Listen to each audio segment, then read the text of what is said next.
طيب بسم الله الرحمن الرحيم الحمد لله رب العالمين والصلاة والسلام على أشرف الخلق أجمعين سيدنا محمد عليه وعلى آله وصحبه أفضل الصلاة وأتم التسليم. اللهم علمنا ما ينفعنا وانفعنا بما علمتنا وزدنا علما يا رب العالمين. اللهم إنا نسألك علما نافعا وعملا صالحا متقبلا ورزقا حلالا طيبا يا أكرم الأكرمين وبعد. So last time we started from the very beginning in the Mysteries of Prayer class.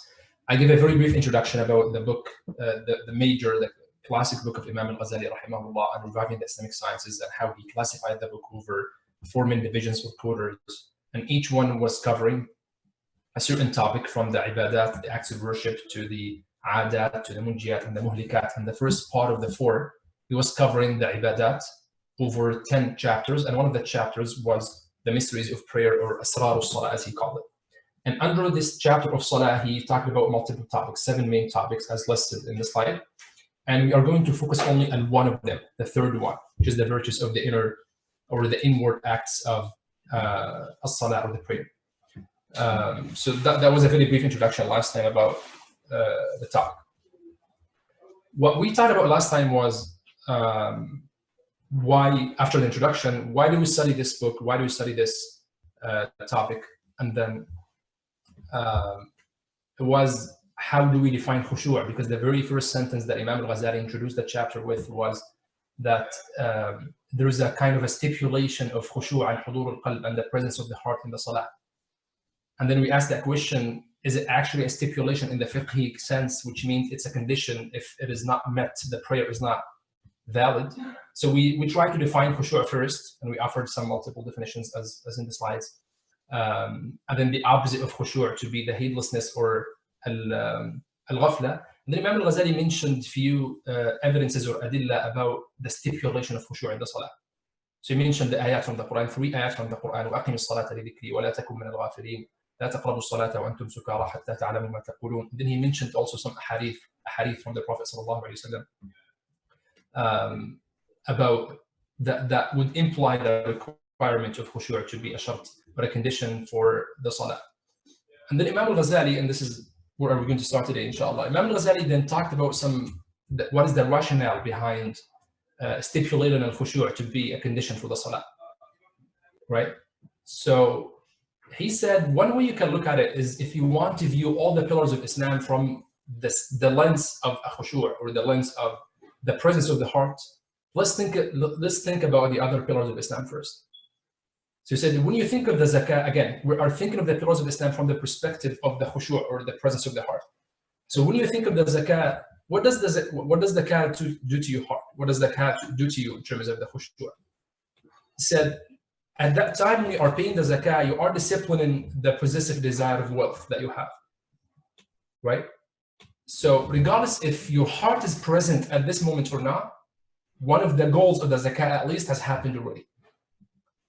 Why? Because when you are taking money out of your pocket and then you're paying it because it's a religious obligation that Allah subhanahu wa ta'ala asks you to do, now there's a sort of disciplining that you are doing to your nafs, because each nafs loves money so much, right? Each nafs loves the desire of wealth, the desire of possessing things in this life. So the zakah has attained some of its goals of wisdom in this situation. When you think of the siyam, or the fasting, you are disciplining the bodily desires of the human body. Like, you are restricting your food, restricting your drink, you're restricting your desires. And this is something that you would attain even though your mind is not really present during all this time of the ibadah. Even if you're not really mindful of the ibadah of fasting throughout the day, there is still one goal at least from the ibadah that was attained. When you think of the hajj, the same thing. In the hajj, you are disciplining actually both. Because the hajj, one of the beautiful things about hajj is that it's a combination of amal al-badan, ta'at al-badan wa ta'at al-infaq wal-mal. Because in hajj, you need to spend money. Sometimes you need to spend a lot of money, right?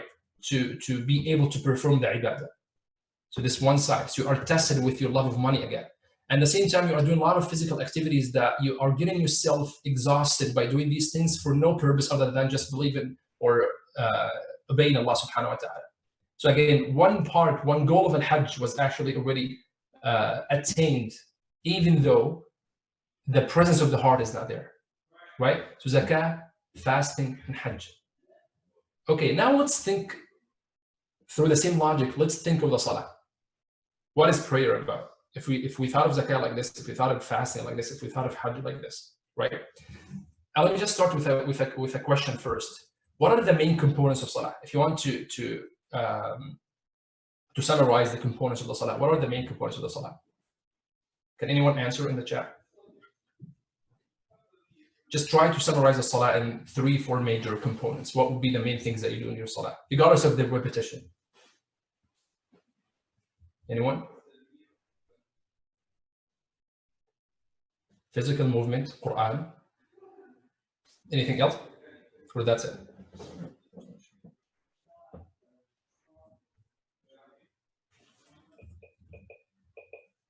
Shahada.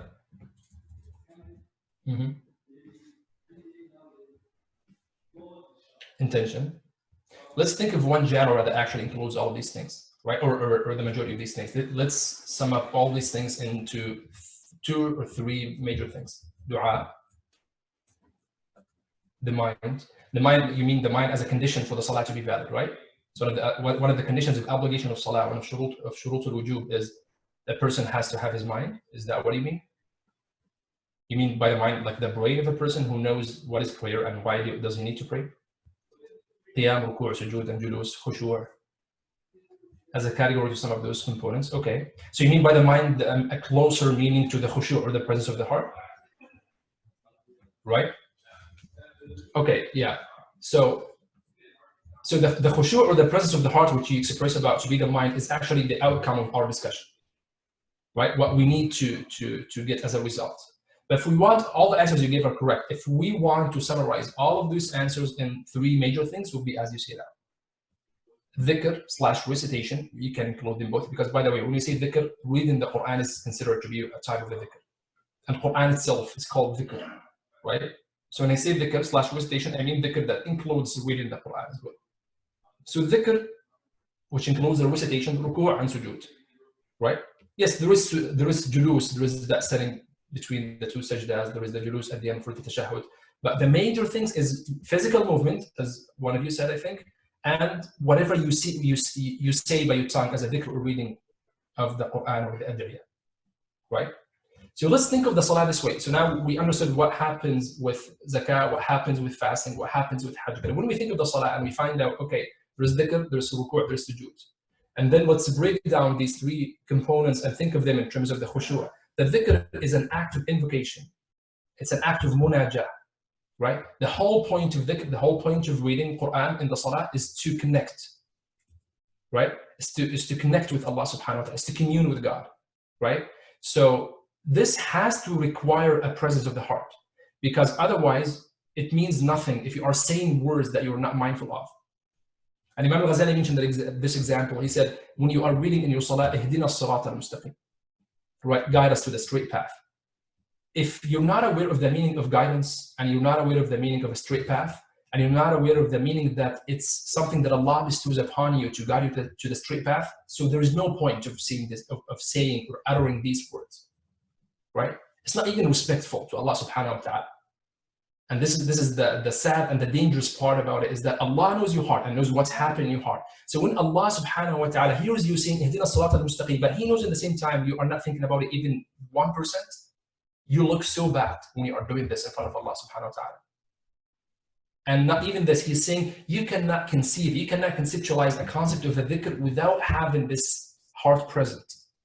And he started giving a lot of examples just to make it more rational to us. He said, there are actually legal consequences in fiqh about this understanding of the concept of khitab. When you are communing with someone, when you are talking to someone, there are a lot of legal consequences that are involved in this. He said, for example, if you swear, if you take an oath saying, Wallahi, I will ask fulan for something, I will ask that person for something, and then you dreamt of this person and you talked to him in your dream, and then you asked him about these things in your dream. And not just that, you actually asked him and you actually spoke in your dream. So you uttered the words of that request that you were planning to ask this person about while you are asleep. He said, do we consider you, or do you consider yourself as a person who actually fulfilled the oath that he took or she took, that I'm going to ask this person about that? And then he said, absolutely not, because we all and all the fiqh schools would say, yeah, the khitab didn't happen. The condition of this oath didn't actually happen. even though you are in a very busy place that is full of a lot of people, right? And now we're missing this so much that we do not really interact with a big number of people anymore. And this is a ni'mah that we never thought of to be something that Allah subhanahu wa ta'ala has given us, the social ni'mah that Allah subhanahu wa ta'ala has given us, and out of a sudden it's been taken from us.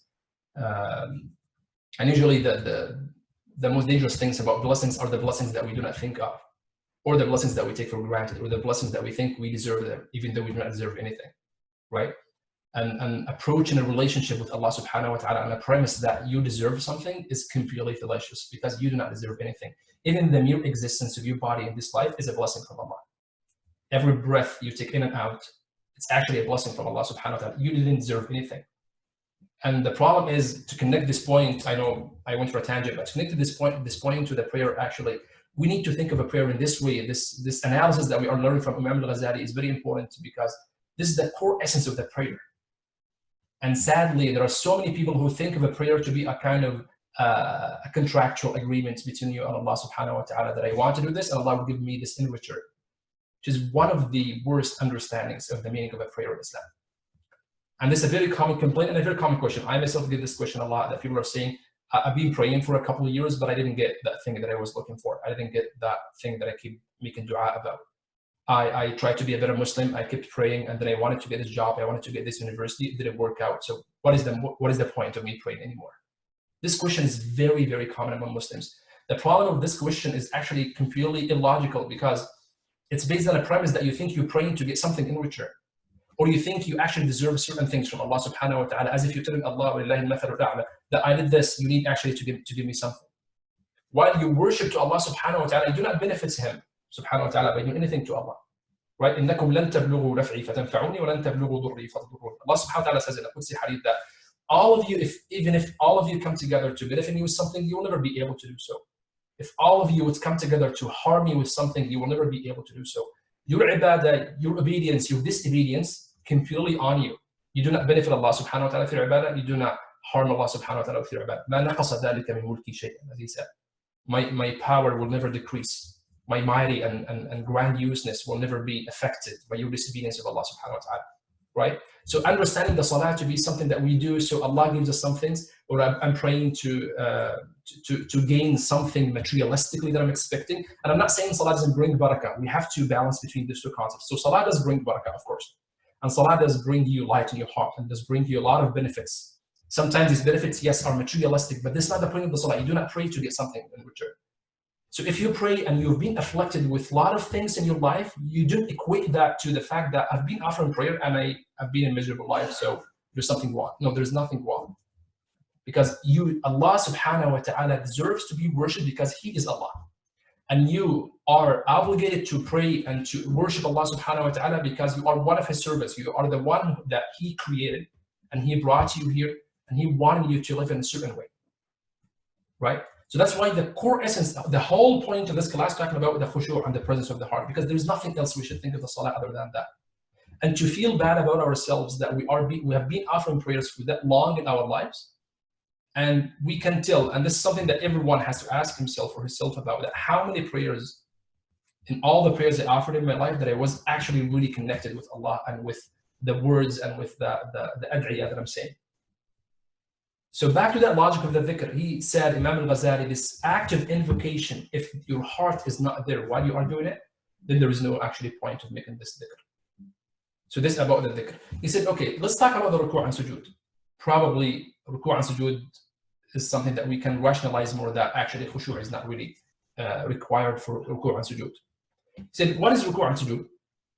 It's a physical movement that includes certain prayers or invocations too. You say Subhana Rabbiya al-Azim, and then you say Subhana Rabbiya al-A'la. And Allah subhanahu wa ta'ala is reminding you with your human weakness every single day, 5 times at least, that you put your forehead, which is the most honorable part of your body, at least in the Islamic philosophy, and then you put it on the ground, right?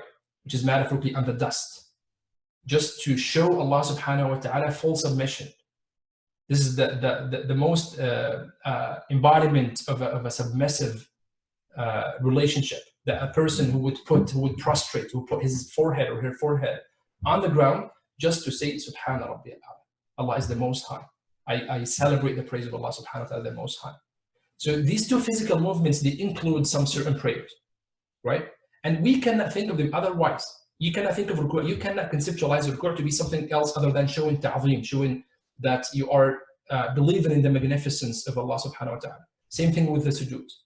Because they cannot be reduced to their physical movements, right? You cannot just say, yeah, Allah subhanahu wa ta'ala is testing us to do these movements by our body. Just for a couple of seconds, this is the test. There's no test in that. We can understand there's a test in Hajj because you need to do 7 rounds of tawaf. Yeah, that's a test. That's the physical test. 7 rounds of sa'i, that's a physical test, right? Certain very strict conditions with stay over in a place for a couple nights. This is a physical test. But having this position that a lot of people, despite of any health problems, can do actually for ruku' or sujood, there is no test about that. There's no clear physical test. And Allah subhanahu wa ta'ala will never legislate something that doesn't have a wisdom. So again, we cannot reduce that to the physical movements. Then so the main point of the ruku' and sujood will be actually mainly for the ta'zim, for the sake of Allah subhanahu wa ta'ala, only for showing the magnificence of Allah subhanahu wa ta'ala. So this is about the contrasting as-salah to the rest of the pillars of Islam. One major argument that Imam al-Ghazali concluded this part with, which is a very important point that we need to discuss. He said one of the reasons that we cannot reduce the af'al or the actions of the salah to their physical activities is when we read the Quran and the Sunnah, we find critical mention of very grave consequences warning people who do not pray. A lot of ayat in the Quran and a lot of hadith in the Sunnah, they warn us so bad about the people who do not pray. And this is something that is mentioned in the schools of fiqh a lot, about the grave consequences for those who do not pray.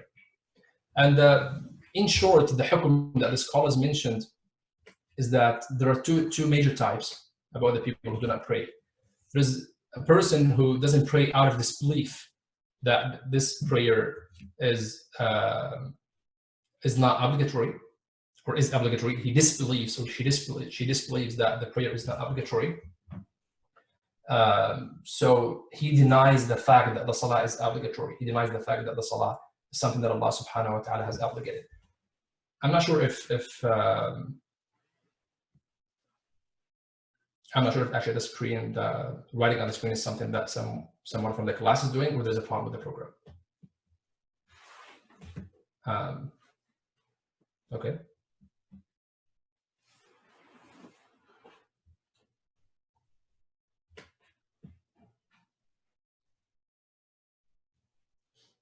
Okay, so please just, if you can mute yourselves and don't turn on the camera, please.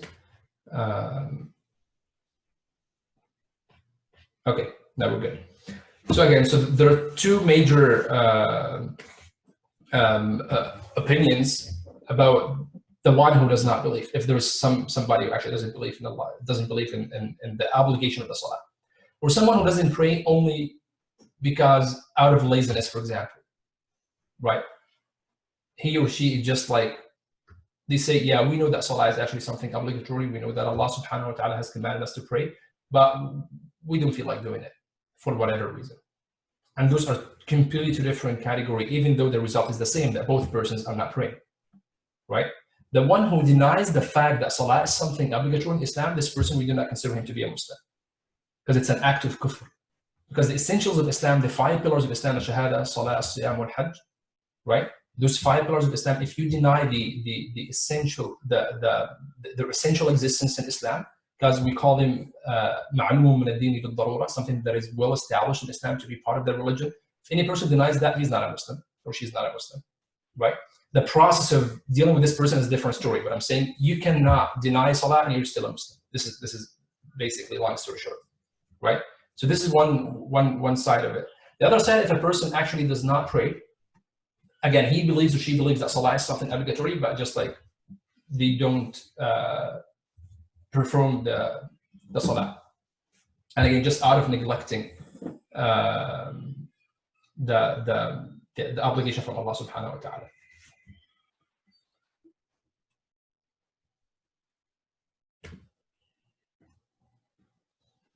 Okay, I'm going to close the screen and share it again.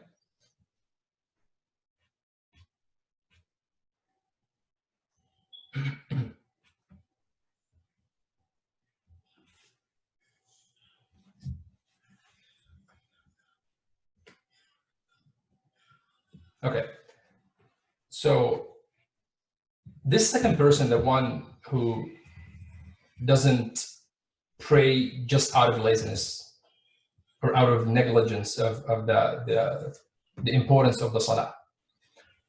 The problem is the Islamic scholars and the scholars of fiqh were very strict talking about this person, to the extent that a lot of them said the one who doesn't pray, regardless if he believes in the salah or not, he's actually not a Muslim, or she's actually not a Muslim.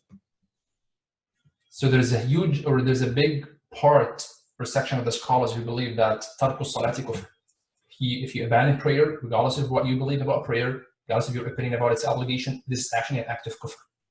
And not just that, they had more grave consequence that there's a criminal punishment for this in the Islamic legal system, that a person who abandons prayer, he has to be punished or she has to be punished. Sometimes this punishment would actually be execution or capital punishment. So it is that serious. A lot of them actually said it's a qatl, it's that person needs to be executed if the full system of Islamic law is being applied. This is the hukm. Some of them were a little bit less aggressive, and then they said, you know what, it is not actually a capital punishment, but this person might be imprisoned to be kind of forced to pray. I know sometimes it's hard to reason about this to people who are born and raised in a different legal system, and a different education system, a different cultural system completely, but we need to understand first, regardless of the application, why did the scholars say all of this? Why?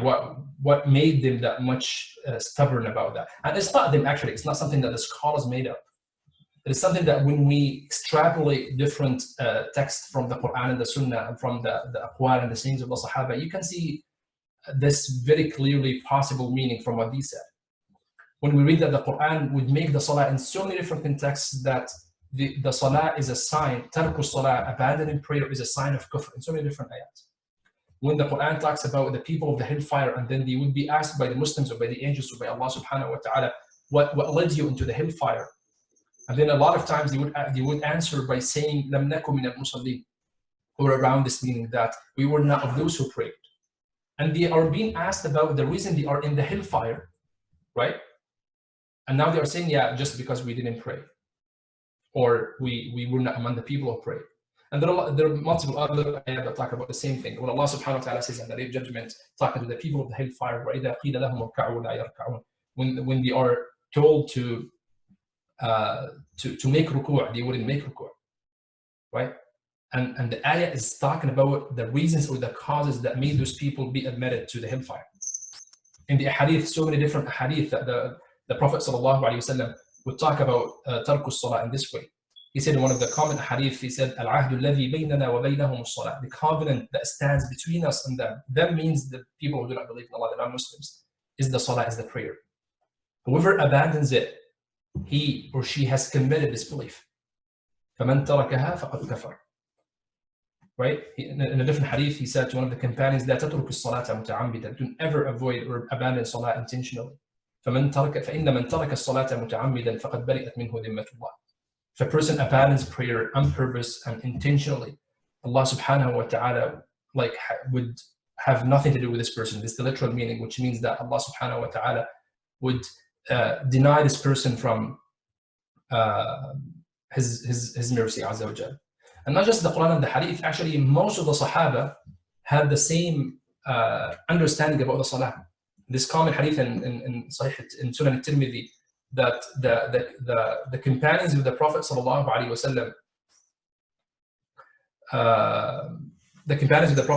wasallam, didn't consider the abandonment of any action as disbelief except neglecting prayer. And there are so many different narrations from Sayyidina Ali ibn Abi Talib, Sayyidina Abdullah ibn Mas'ud, that man taraka as-salata faqad kafar, man taraka as-salata fala dina lahu, whoever abandons prayer is not a Muslim, whoever abandons prayer as if he doesn't have any he doesn't have deen or belief in Allah subhanahu wa ta'ala. And that was all of these discussions. Imam al-Ghazali didn't talk about all these things, but he was implying that it doesn't make sense that we believe in all these different ahkam, and our schools of thought are full of all these different nusus and statements about tarku salah, and then we say yeah, you can pray without khushu'. Because they say, like, I'm telling you about a capital punishment, I'm telling you about the hellfire, I'm telling you about identity, that the main distinct difference between a Muslim and a Muslim is the salah. And then you tell me that khushu' is not actually required in the salah? This is his logic that he's built. And I don't want you to think much about now the kufr or the criminal punishment. This is not actually our point. This is not really our point. Our point is there are a lot of consequences spiritually before legally in your life about tarku salah, right? You didn't really, it's not the point of this class to discuss the kufr issue or to discuss the legal punishments in Islam. This is not really the point. The point is there are a lot of grave and very scary consequences. Even a point that scholars mention about the social relationships with people when it comes to tarku salah. If you have a friend, if you have a colleague, if you have one family member or relative, that person who does not pray, what are the boundaries of my relationship with this person? And scholars have a lot of different opinions about these things, how to manage your social relationships among those people, right? Because some of them would be very strict and would say you need to abandon those people, right? But the point is not only to desert or abandon some person out of arrogance or just because, yeah, I have nothing to do with you. This abandonment has to be with a valid intention from you. So when you read these things in the books of the scholars, you don't understand that I'm doing this because I'm a better Muslim, right? This is a problem because the shaitan would use that against you. That's, yeah, you shouldn't be hanging out with this person because he doesn't pray and you're better than him. This is not the point. The point is you're showing a sign of rejection and objection to what he's doing. This is actually the point, because Islam has its own philosophy about al-khisam, this concept of abandoning people or this concept of deserting people. Islam talks about it so much that I will do this sometimes for a certain purpose. The Prophet ﷺ applied this sometimes to punish some of the Sahaba, to command certain social punishment against them by having them secluded from the rest of the community. Nobody would talk to those people. The famous story after the Battle of Tabuk, when he commanded that 3 of the companions, no one talks to them. And this command kept on in effect for 40 days. No one would ever talk to the 3 companions, including their own family members and their wives. And that was was a very severe punishment those people had. And that tells you a lot about the importance of connecting with people, because they literally had nobody to talk to, including their own family members. So the same thing when Islam, it's not the same about Salah, but I'm saying that was a bigger problem. But in Islam, when you find a mention in a traditional book that says, yeah, you need to abandon or you cut your relationship with people who do not pray, there are 2 perspectives here you need to think of. The first perspective is, are you going to be negatively influenced by their company or not? By their companionship or not? This is a very important one. So you need to protect yourself first. It's a protective measurement that you take against you losing your religion too. This is something very serious, right? Again, arrogance has nothing to do with that. It's about you protecting yourself. The second thing, if you want to keep your company or your companionship or friendship with this person, are you able to influence this person and invite them back to the Salah or not? This is the other thing. Because a lot of the scholars actually said, after warning us against hanging out with those people, they say, but if you find a maslahah, if you find a benefit, that you can actually help this person be a better person, be someone who can actually pray, so do not actually cut your relationship with them. You should stay connecting with this person with the intention that maybe Allah subhanahu wa ta'ala would guide him or guide her to the Salah. So this is, in short, this is the main point why I brought this heavy legal topic in here, just to talk about that there are a lot of consequences. To understand the legal background of this, you understand now the importance and the significance of khushu'. Again, he's saying that don't tell me that ruku' and sujood have no point other than just being physical movements, because otherwise we're talking about serious things here, that a person might lose his faith only because he is not actually praying. And that will be the last point for today. He said, Imam al-Ghazali, after mentioning a lot of these points, and what I'm saying, by the way, is not all in the book, so sometimes there are some tangents or things that I elaborate more that are not mentioned in the book. So he didn't mention the discussion of the Tariq Salah, I just hinted it. He just said that some Salah is something serious that we all know that in fiqh would make it very serious about the people who do not pray. And then he said, okay, some people would object to my opinion and say that, how can khushu' be required when all of the fuqaha say otherwise? There is an ijma', basically. There is a scholarly agreement that khushu' is not a condition for the Salah, it is something recommended. So he's saying that you will tell me now you are contradicting the majority of the scholars, so why would you want us to abandon this common opinion of all the schools of thought and just follow you? And he responded in a long discussion, but we can summarize the discussion over 4 main points. The first one, he said, I do not agree that actually there is a consensus by the scholars on this issue. He said, who informed you about this consensus? He said, I can cite so many different scholars and people from the Salaf and from the companions of the Prophet ﷺ who actually said that khushu' is a condition for the validity of the salah. And he started citing some scholars from the Salaf, like Al-Hasan al-Basri, one of the most, that they used to call him the master of the tabi'een, rahimahullah. He said, كل صلاة لا يحضر فيها القلب فهي إلى العقوبة أسرع. That every salah that your heart is not present in, actually, it's closer to the punishment than the reward of Allah subhanahu wa ta'ala. He also narrated from one of the companions that he said, if you want to understand what is khushu', if you cannot identify who is next to you on the right side and the left side, now you have khushu'. If you can identify and realize who's next to you on both sides, you don't actually have khushu'. Right? And he said that Mu'adh ibn Jabal, and he's one of the companions, radiallahu anhu, he said that if you know the people around you, and then it's intentionally that you are kind of, there is intentionality in your distraction, your salah is invalid. So he started citing so many different authorities from the companions and from the tabi'een about the fact that khushu' is actually something very essential in the salah.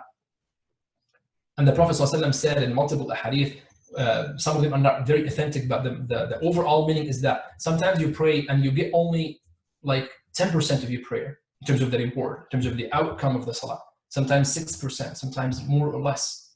Right? He said all those hadith and all those opinions from the Sahaba mean that there's not just a consensus or an agreement that khushu' is not actually required.